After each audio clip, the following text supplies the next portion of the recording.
having a toilet where you're not flushing, hundreds of liters of water a week needlessly was absolutely a given. There's no way we were going to do that. Another way of being in right relationship to the planet. I have a great connection with the ocean ever since I was a kid.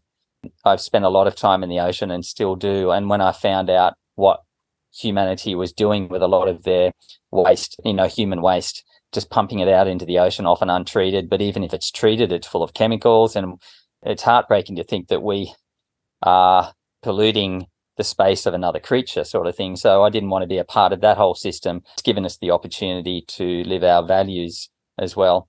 I'm blown away at how much water you get to save when you're not flushing it away, multiple times a day. And then if you've got two people living in the space, double that, usually, or if you think about humanity's insanity, the insanity of humanity, that rhymes, is that, especially in Australia, we live on the world's most driest inhabited continent. Talk about, there's 25 to 30 million people living in Australia. How many billions of litres we're just flushing away? Whereas if something had have come in 20 or 30 years ago that, enabled composting toilets, then we would have saved a whole lot of that water. Water is such a precious resource. I mean, there are people around the world that have very limited, if any, access to it, or it's